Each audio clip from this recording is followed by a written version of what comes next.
Ens costa molt cooperar. Ens costa molt compartir i cooperar. Ens costa molt. I els catalans amb això són molt individualistes.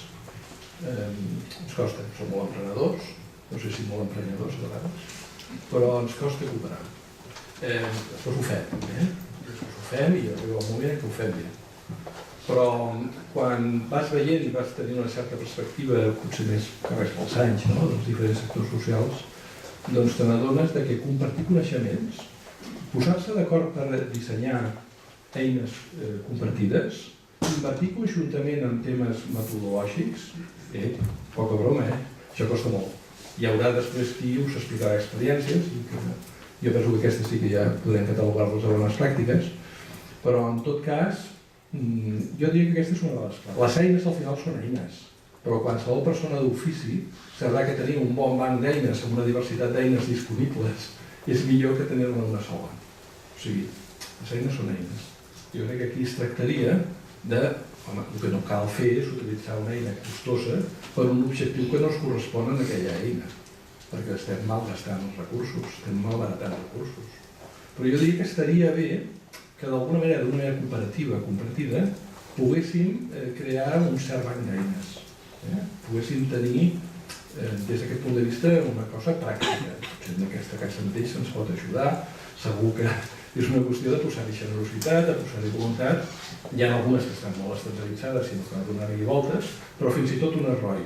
És radicalment diferent el cost que pot tenir fer 10 arrois de centre especial de treball, a més treure-li profit per tenir uns indicadors conjunts i a més diametralment diferent que fer-ne una sola.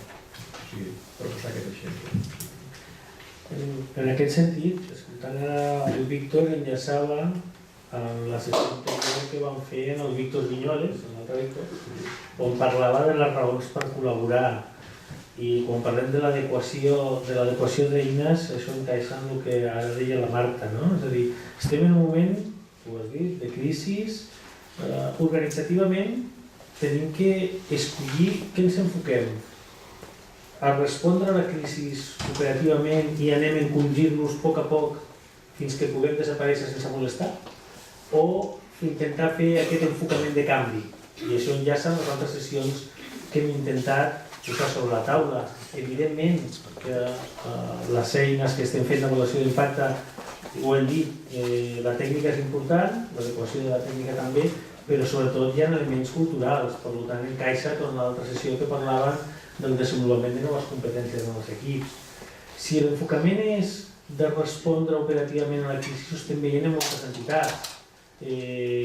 Recordo el cas d'una entitat que ara ha perdut el gerent i ara no el cobrim i així estalviem una nòmina. I ara han perdut no sé què i ara no el cobrim i així. I el que anem fent és cada vegada reduint la seva capacitat d'actuació i la seva capacitat d'impacte. Evidentment que hi ha una preocupació immediata per la compta d'explotació, que és el que tu expliques. Però són capaços de posar en valor el que aquella entitat està aportant a la societat o cada vegada entrarem en una dinàmica precisament d'una resposta operativa cada vegada més petita, més... Llavors, enfocar-se només al tema d'avaluació d'impacte, ho hem comentat, l'avaluació d'impacte és com el pegament de tota una sèrie de canvis estratègics, que en el fons és aquest, no sé si l'expressió és correcta, aquell cop de puny sobre la taula, de dir, anem a despertar-nos i anem a aportar valor. Què necessita una entitat no lucrativa en el segle XXI per aportar valor a la societat? Complicitat social, necessita respondre als canvis de l'entorn, i aquí és on l'avaluació de l'impacte entra. Evidentment, si el que fem és començar, com deia el Víctor, per una eina cara, desenvolupada en solitari, segurament tenim tots els números de quedar-nos en l'intent, perquè no era la cosa adequada. Ara, si som capaços d'impulsar projectes col·laborativament al temps que intentem posar l'energia en el canvi cultural, en intentar respondre de manera estratègica a què podem fer per aportar valor, l'avaluació d'impacte entra dintre d'aquests elements que toca fer. És a dir, difícilment em puc imaginar una entitat a futur que es preocupi d'això, més d'explicar el que fa que no el que aconsegueix. Segurament això fa 10 anys era possible o era factible, però a futur em costa d'imaginar que quan expliquem per què existim ens puguem dir no, és que nosaltres el que fem és no, nosaltres el que aconseguim és, inclús a vegades hi ha un tema de canvi de xip, estàs parlant i te n'adones. Ja m'he tornat a definir per el que faig i no per el que intento aconseguir. Però de totes maneres, jo t'escolto i penso, jo puc explicar quin és el resultat d'un servei, no? Per exemple, atenc a tantes dones en un servei d'atenció a la violència i he aconseguit que tantes no hagin de tornar a utilitzar un servei i per tant millorin la seva qualitat de vida. Però no sé si això realment és mesurar l'impacte social. Aquesta seria una pregunta. I l'altra seria dir, a veure, a qui es dirigeix aquesta mesura d'impacte amb un SROI? A l'administració pública? És a dir, li estem explicant a l'administració pública que si nosaltres treballem d'aquesta manera, i manera aquest estalvi, aquesta inversió social, però si jo vaig dirigida a la persona mitjana, al donant, no? El que dona suport a les causes de les organitzacions, realment, què li arriba això? Li arriba més que li digui el resultat concret d'aquell projecte? Què el vincula més amb la meva causa? Necessitem això? Jo també guardaria amb el tema ROI, o sigui, jo penso que no... No, però jo parlo de ROI com a cosa més transversal. Però igual que hi ha la ROI, hi ha l'FQM, hi ha eines o sistemes instrumentals que són costosos d'implantar i que requereixen més inversió. Perquè dieu la ROI, però l'FQM molt més. O sigui, molt més, perquè no comptem només el cost que pugui haver-hi d'un suport extern, si és que hi ha de ser-hi. Comptem sobretot les hores que dedica l'organització a feina. Per tant, qualsevol sistema de qualitat ambiciós, i en canvi sí que és recomanable, molt recomanable entrar en aquestes cultures i en aquests sistemes, no? Jo el que crec és que el que és essencial és que puguis avaluar, que jo diria d'honestedat i de coherència, l'impacte que estàs tenint respecte a allò que és la teva missió, la teva raó de ser. Això és fonamental, per una qüestió de coherència. En segon lloc, per una qüestió d'eficàcia en relació a les teves estratègies, als teus objectius prioritaris principals en el període que estàs. Això també ho has de poder avaluar. I a partir d'aquí hi ha elements d'eficiència que a més aquests són relativament més fàcils. Perquè al final, jo una vegada he fet un estudi d'una comunitat autònoma determinada amb 40 i escaig de centres especials de treball, van sortir dos indicadors que marcaven la diferència entre l'excel·lència i la, anem a dir, pobresa de situació d'aquells centres. I sabeu els dos indicadors fonamentals que marcaven la diferència? Endeutament i absentisme laboral. O sigui, tots eren amb el discurs força coherents, tots anaven orientats de manera molt coherent, però en realitat al final el que havia marcat grans distàncies i feia que uns poguessin seguir invertint, poguessin anar cap a l'excel·lència i els altres s'havien quedat enrere, era un tema, ja ho sento, de bona o mala gestió. Fixa't que estàs introduint un element que també és important i que abans s'ha quedat una mica en el que és l'element comparatiu. Al final, com que estem parlant d'organitzacions complexes, l'element comparatiu és un element important.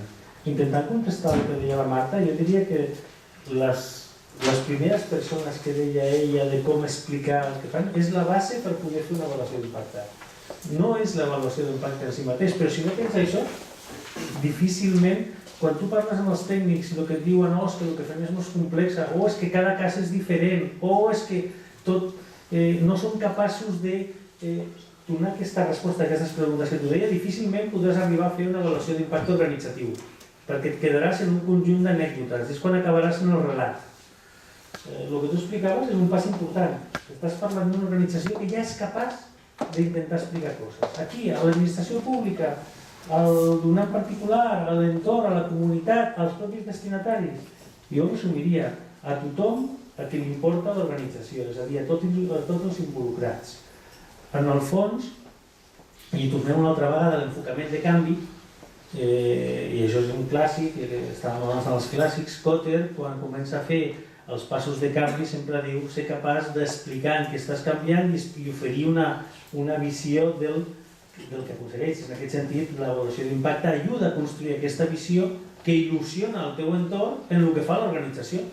L'organització deixa de ser invisible, aporta valor al barri, al poble. Que, per exemple, la ROI, encara que ara sembla molt tècnic, neix a San Francisco i neix de gent que està adscrita a la teoria del canvi i a la gestió del canvi. O sigui, de fet, està dintre dels sistemes de teoria del canvi. O sigui que això és una sofisticació de quelcom que inicialment era tan senzill com dir què volem aconseguir i quin resultat aporta i com ho valora. O sigui, senzillament era una constatació molt més pràctica i molt més senzilla. El repte, jo crec que el que diu la Marta, és com provoquem aquest canvi de xip en els nostres equips per llavors poder escollir de la caixa d'eines que deia abans el Víctor les més adequades pel moment en què ens trobem, per a l'activitat que estem fent, per a l'entorn en el que estem interactuant i si som capaços d'assimilar aquesta tasca col·laborativa i aquí sí que el treball entre entitats. No? Aquí el repte principal encaixa el que estem dient, no? És a dir, si no aconseguim el canvi cultural, si no aconseguim, etc., no hi haurà els recursos per invertir, perquè prioritzarem atendre 10 persones més que gastar aquests recursos, aquesta eterna falsa dicotomia d'augmentar l'atenció més en lloc de qualitat o entendre, i això depèn d'aquest canvi de xip. Quines coses considerem imprescindibles? Com incorporem l'avaluació d'impacte en els elements de futur de l'entitat, no? I a partir d'aquí el desenvolupament de les eines. El problema és que no hi ha un santo grial, no hi ha una eina màgica, no hi ha un ROI, perquè diem ROI o qualsevol altra tècnica que la puguem aplicar directament. Si no tenim aquesta base que dèiem, les dades per poder fer l'avaluació d'impacte estan en les persones que tenen, estan en l'organització, estan els equips directius, i si no les aconseguim extreure, difícilment podem fer aquestes avaluacions d'impacte. El problema és que no hi ha acceleradors, no hi ha atajos. Hem d'aconseguir aquest canvi cultural, aquesta resposta, aquest posar en valor i posar en importància a aquests temes per poder anar evolucionant. No tenim camins ràpids. Jo no hi ha camins ràpids, però sí que veig entitats que la persona que dirigeix es reserva algun dia a la setmana, una estona, per fer això, i normalment un mínim d'un cop al mes agafa el quadre de comandament, els objectius, com a mínim un cop al mes amb tot l'equip i s'ho repassa. I com a mínim un cop cada 3 mesos amb un equip més ampli. O sigui, jo el que sí que veig és que hi ha uns petits hàbits, és que dir que els valors es transformen en virtuts si es practiquen, si no es queden al paper com tantes coses. Per tant, sí que hi ha alguns petits hàbits que els fem tots millor o pitjor, però que a vegades són el canvi de xip al temps. Totalment. Que és dir, escolta, em vaig a proposar com a mínim dedicar una hora a la setmana a fer un repàs. Un parell d'hores a fer una reunió a fons al mes amb l'equip directiu. Però clar, això és molt més fàcil si tu tens clar els objectius que són realment clau dintre dels diferents que tens, les accions que ajuden a construir aquests objectius i les capacitats que necessites per fer-ho. O sigui, això ho he dit molt ràpid. Sí, exacte, és de la informació sobre el moment. Per tenir clar quins són els objectius clau, a través de quins camins, de quins processos, de quines accions, i a partir de quines capacitats jo tinc que haver treballat, jo tinc que haver fet un anàlisi